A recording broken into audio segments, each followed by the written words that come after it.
글로벌 증시 마감 시황 전해드리겠습니다. 호실적들이 나오게 되면서 미국 증시의 분위기를 이끌어 간 것도 있지만 또 반대로 경제 지표가 계속 최근에 안 나오게 되면서 침체에 대한 불안감도 동시에 있었던 하루입니다. 장중 내내 방향성을 계속 탐색하면서 결국에는 우상향을 하는 그림이었었는데요. 자, 이날은 나스닥 지수가 가장 좋았습니다. 12,000선 다시 회복해냅니다. 1.3% 올라가는 모습이었었고요.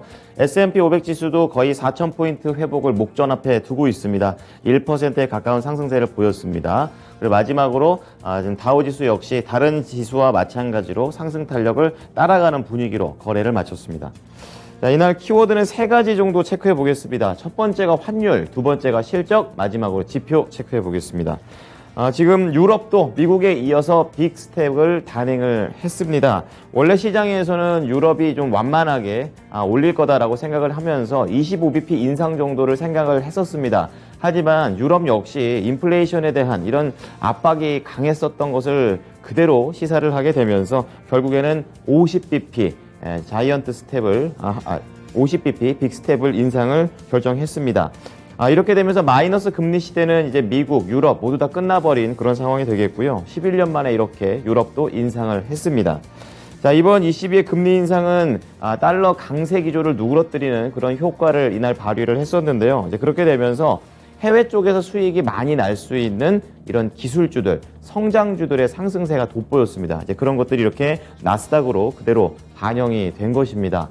이날 시장에서 재미있었던 것은 각국의 중앙은행장들은 이 세계 경기 둔화에 대해서 계속 걱정을 하면서 이쪽에 포인트를 맞췄지만 정작 투자자들은 오히려 이 강달러 때문에 해외 수익에 좀 타격을 받을 수 있는 그런 기업들에 대한 우려를 보여주게 되면서 좀 더 기술주 중심 쪽으로 관심을 가졌다는 차별점이 있었습니다. 자, 두 번째는 2분기 실적 계속해서 발표되고 있습니다. 어제 이제 모닝쇼에서는 테슬라의 장 마감 이후에 호실적에 대해서 언급을 또 해드린 바 있었는데요. 이제 그것이 결국에 오늘장에 그대로 반영이 되면서 테슬라가 매우 강한 흐름을 좀 보여줬습니다. 그리고 테슬라뿐만이 아니라 다른 업종들에서도 긍정적으로 실적들이 발표되면서 이날 낙관론은 좀 지속되는 분위기였습니다. 대표적으로 한 3군데 정도 있었는데요. 첫 번째가 담배 회사 필립 모리스입니다. 예상치를 웃도는 순이익과 매출을 발표를 했고요. 그리고 항공사인 아메리칸 에어라인 역시 예상에 부합하는 정도의 실적을 보여줬습니다.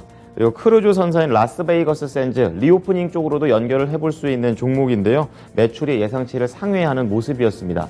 이 전반적으로 실적에 대한 부분은 좀 긍정적이었지만 앞으로 대한 전망, 특히 이 경기 위축을 예상을 하면서 앞으로 경영을 조금 더 보수적으로 가져가겠다라고 발표한 기업들도 이 중에 있습니다. 그래서 이런 기업들은 실적 발표하고는 좀 무난하게 주가는 하락하는 쪽으로 거래를 마쳤습니다. 자, 마지막으로 경제 지표 보겠습니다. 최근에 계속 부진한데요. 이날 나온 거 한 3가지 정도 보시면 되겠습니다. 우선 미국의 실업자들이 얼마나 늘었나 이걸 좀 볼 수 있는 주간 실업보험 청구자 수입니다. 전주 대비해서 7,000명이 늘어나게 되면서 25만 1,000명을 기록을 했는데요. 올해 들어서 가장 실업자 수가 많이 늘어난 그런 주를 보여줬습니다. 그리고 필라델피아 연원의 7월 제조 활동 지수가 나왔습니다. 마이너스 12포인트가 나왔는데요.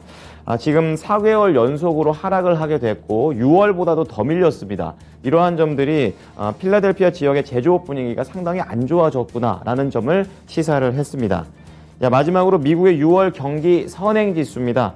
지금 117포인트가 나왔는데요. 전월 대비 0.8%가량 하락을 한 수치이고 이거 역시 넉 달 연속으로 하락세가 계속해서 나오고 있습니다. 그래서 전체적으로 시장에서는 이렇게 호실적이 나오니까 낙관론이 나올 수는 있다라고 좀 보고는 있지만 침체에 대한 부분을 아직까지도 경계를 늦추면 안 된다라는 경고의 목소리도 동시에 나왔던 하루입니다. 자, 이어서 섹터와 업종별 흐름 체크해 보겠습니다.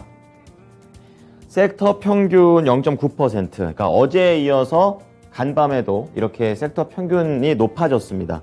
그런 가운데 이제 어제보다 상승 탄력이 조금 더 좋았다라는 건데요. 가장 강했던 게 경기 소비재입니다. 여기에 테슬라가 포함이 되어 있습니다. 그래서 테슬라 효과 덕분에 이날 이 경기 소비재 섹터 내 업종들은 혼조세를 보였지만 이렇게 2.2% 단독 질주를 할 수가 있었고요.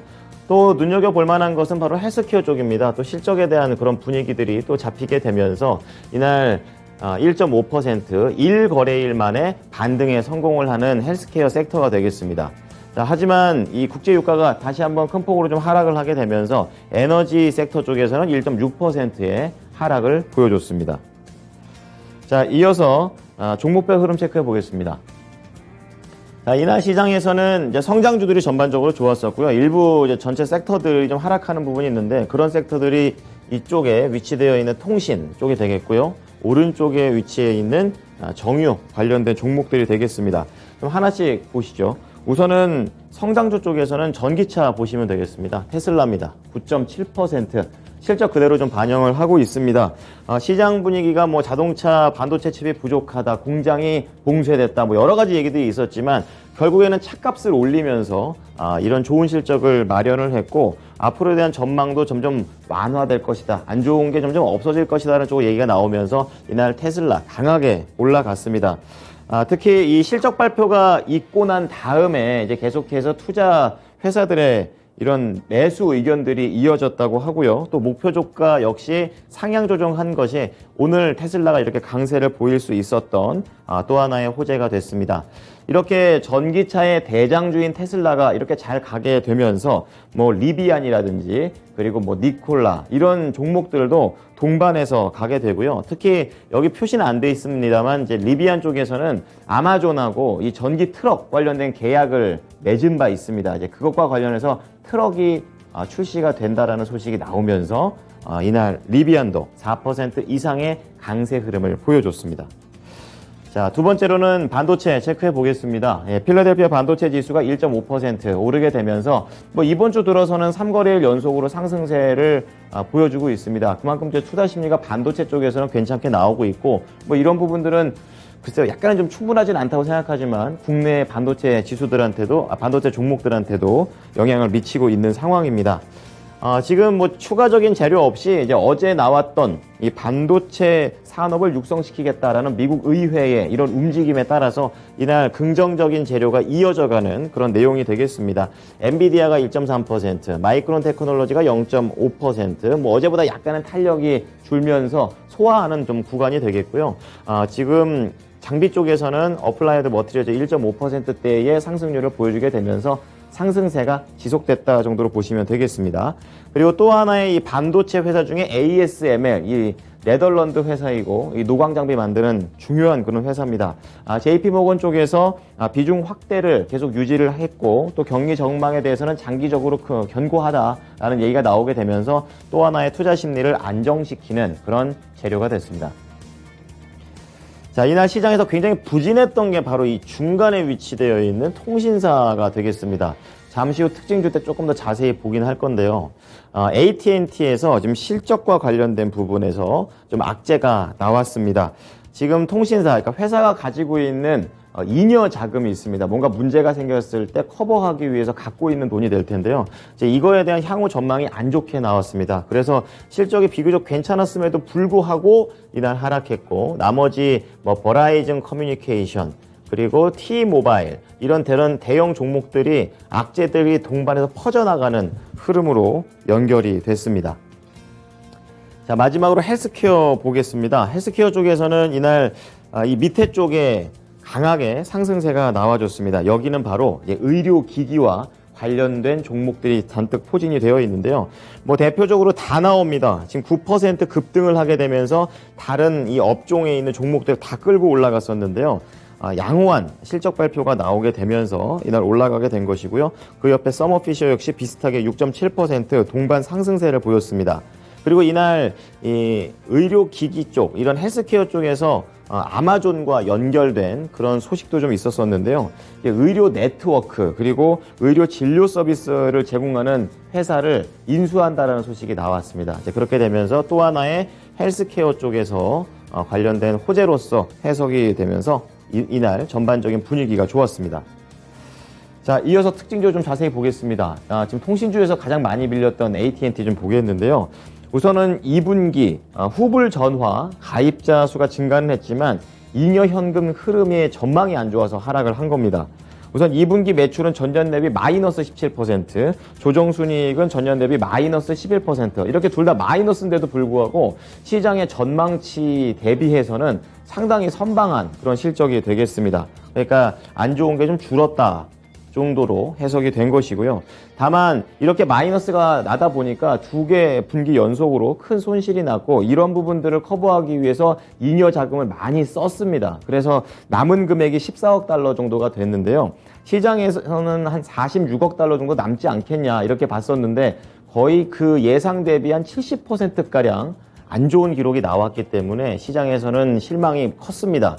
7.6%나 하락했고요. 장중에 이 보시면은 굉장한 변동성을 보여줬습니다. 음봉으로 마감했고, 윗꼬리가 이만큼, 그리고 아랫꼬리도 만만치 않게 달리게 되면서 굉장히 흔들렸었던 AT&T가 되겠습니다. 19달러 바로 밑에서 종가를 형성했습니다. 네, 다음은 담배 회사 필립 모리스입니다. 국내에서는 이제 전자담배 아이코스 만드는 그런 회사가 되겠는데요. 실적이 잘 나왔습니다. 담배를 그만큼 많이 사다 폈다라는 그런 내용이 되겠고요. 2분기 매출이 22억 3천만 달러, 조정순이익은 1.48달러 나오게 되면서 어닝 서프라이즈입니다. 굉장히 좋게 나와줬고요. 이날 시장의 호실적을 이끌 수 있었던 것은 바로 전자담배가 되겠습니다. 아이코스 쪽에서 호실적을 좀 견인을 했고요. 이익과 수익 기대치를 크게 높였다라는 평가를 받았습니다.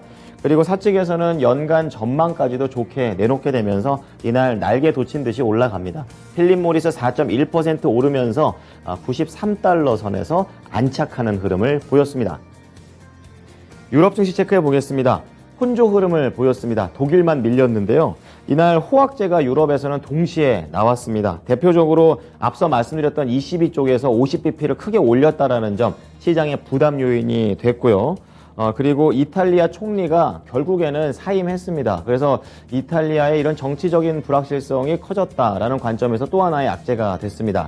다만 더 직접적인 호재가 있었었는데요. 이 러시아의 노르드 스트림, 이 가스관을 청소한다고 그래가지고 열흘 정도 잠궈놨었는데 이걸 다시 풀었다라는 그런 내용이 나왔고요. 또 우크라이나와 러시아 쪽에서 곡물과 관련된 계약이 있을 것이다라는 기대감이 있었는데 간밤에 계약을 했습니다. 러시아가 어떻게 이행을 잘 해주냐를 보자는 그런 시장 보도들이 나오고 있습니다. 자, 그런 가운데 독일 닥스 지수가 0.2% 소폭 밀렸고요. 다른 프랑스 깨아크 지수나 영국의 푸츠백 지수 강보합권에서 거래를 마쳤습니다. 상품 시장 보고 마무리 짓겠습니다. 유가가 3% 이상 또 밀렸습니다. 이제 96달러까지 내려오면서 이번 주 들어서는 가장 낮은 수치가 되겠는데요. 이제 빅스텝이 나오다 보니까 이런 수요에 대한 그런 불안감이 작용이 됐고요.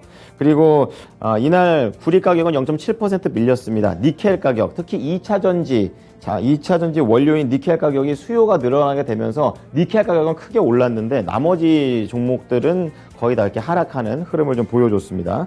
그리고 약달러 때문에 지금 금값은 올라가면서 1% 상승했고요. 그리고 10년물 국채금리 수익률은 3%대를 깨고 15bp나 큰 폭으로 내려왔습니다. 그만큼 부진한 경제 지표 때문에 경기 침체에 대한 우려가 컸음을 반영했습니다. 자, 이어서 미국 연결해 보겠습니다. SH인베스트먼트 김선영 연구원입니다. 연구원님 안녕하십니까? 네, 안녕하십니까? 네. 자, 미국 증시 일제히 상승했습니다. 실적 얘기도 있고 또 경기 지표가 부진했던 호황제가 겹쳤던 것으로 보이는데요. 어떠한 내용이 있었습니까? 예, 오늘 뉴욕 증시는 3대 지수가 모두 0.5에서 1.4% 가까이 상승하면서 3일 연속의 랠리를 지속했습니다.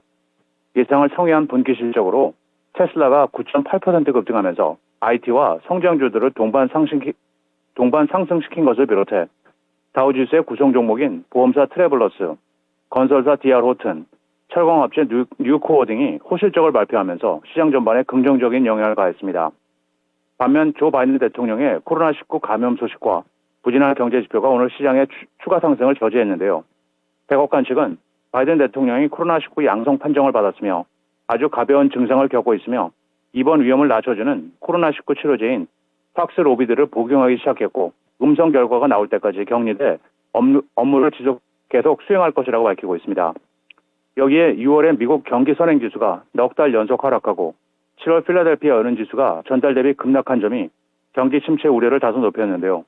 먼저 민간 경제기관인 컨퍼런스 보드에 따르면 6월에 미국 경기 선행지수는 전달보다 0.8% 하락한 117.1을 기록해 시장 예상치였던 0.6% 감소보다 악화되면서 넉 달 연속 하락한 것으로 나타났습니다. 이 지수는 실업보험 청구 건수, 제조업체들의 신규 수주, 민간주택 신규 허가, 주식시장, 그리고 소비자 기대치 등 10개 항목을 기초로 추산이 되며 컨퍼스보드 측은 고물가와 급속하게 긴축적인 통화 정책으로 인해 올해 경제 성장세가 둔화될 것이라면서 올해 말과 내년 초에 경기 침체 가능성이 높아 보인다며 올해 미국의 GDP 성장률 전망을 기존의 2.3에서 1.7%로 그리고 내년 전망은 기존의 1.8에서 0.5%로 각각 하락시켰습니다. 한편 필라델피아 연방은행의 관할 지역 제조업 활동을 보여주는 7월 필라델피아 연은 지수도 마이너스 12.3을 기록해 전달의 마이너스 3.3보다 악화되면서 시장 예상치였던 제로를 대폭 하회하며 4개월 연속의 하락세를 지속했습니다. 신규 수주가 마이너스대로 크게 하락한 점이 전체 지수를 끌어내렸고 고용지수와 재고지수 등 세부 지표 역시 부진했는데요. 필라델피아 연방은행 측은 7월 지표는 지역 제조업 상태가 전반적으로 악화됐음을 시사한다면서 설문에 따르면 향후 6개월 동안에도 전반적으로 업황이 어려울 것으로 추정된다고 덧붙이고 있습니다. 아시아개발은행 ADB가 올해 아시아 국가들의 개도국 성장 전망률을 하향 조정하고 한국의 경우 올해 경제 전망치 역시 기존의 3%에서 2.6%로 낮췄다는 소식입니다. ADB는 아시아 개발 전망 보고서를 통해 우크라이나 전쟁 장기화에 따른 상품 가격 상승과 통화 긴축 정책, 공급망 차질로 인한 가격 상승으로 인해 경제 환경이 악화되고 있다고 경고하면서 아시아 개발도상국들의 국내 총생산 성장률 전망치를 4월에 5.2에서 4.6%로 내년 전망치 역시 5.3에서 5.2%로 낮춘다고 밝혔습니다. ADB 측은 코로나19 팬데믹이 줄어들었지만 러시아의 우크라이나 침공으로 인한 아시아 경제에 타격이 커졌다고 분석하면서 전쟁으로 인한 글로벌 상품 가격 상승에 올해 대륙 물가 상승률 전망치 역시 4월에 3.7에서 4.2%로 상향 조정했으며 내년 전망 역시 3.1에서 3.1%로 높였고 중국의 경우 올해 성장 전망은 5에서 4%로 내린 반면 동남아시아는 4.9에서 5%로 소폭 상향 조정했으며 동남아 국가인 인도네시아와 필리핀의 성장 전망치가 각각 소폭 상향 조정된 반면 인도와 스리랑카 등 남아시아 국가들은 하향 조정한 것으로 알려지고 있습니다. 네, 다음은 종목 소식 넘어가 보겠습니다. 2차 전지와 관련된 또 긍정적인 소식이 나왔는데요. 포드에서 배터리 관련된 내용들을 좀 발표했습니다. 자세하게 들려주시죠. 예, 그렇습니다. 한국의 LG 에너지 솔루션과 SK온 등에서 배터리를 추가 구매하고 중국의 CATL과도 공급 계약을 체결했다는 뉴스로 오늘 포드 자동차의 주가가 2%가 상승해 13달러의 거래를 마쳤습니다. 포드는 내년 말까지 연간 60만 대 전기차를 생산할 수 있는 분량인 총 60기가와트시 규모의 배터리를 확보했다고 밝혔는데요. 포드는 전기차 시장에서 입지를 확보하기 위해 전기차 생산 역량을 2023년 말까지 연 60만 대, 2026년 말까지는 연 200만 대로 끌어올릴 계획을 밝히고 있습니다. 포드는 또한 세계 최대 배터리 업체인 중국의 CATL이 2024년 초부터 무스탕 마하 2와 F-150 라이트닝에 들어가는 배터리 팩을 공급한다고 밝히면서 특히 CATL로부터는 기존의 NCM 배터리보다 저렴한 LFP 배터리를 확보해 제품을 다각화할 것이라면서 포드의 새 전기차 라인업에 수요가 몰리고 있다고 지적을 하고 있습니다. 마지막으로 내일은 S&P 글로벌의 7월 제조업과 서비스업 PMI 지수가 발표되며 시장 예상치는 제조업 52.2, 서비스업은 53이며 다우지수의 구성 종목인 버라이즌, 어메리칸 익스프레스를 시작으로 트위터, 젠텍스코프, 클리블랜드 클리프, 슐럼버거, 넥스테라 에너지, 오톨리브, 리전스 파이낸셜, 퍼스트 뱅크 코프, 그리고 HCA 헬스케어가 지난 2분기 실적을 발표하게 됩니다. 네, 지금까지 SH인베스트먼트 김선영 연구원이었습니다. 한 주 동안 고생 많으셨습니다. 네, 감사합니다. 네.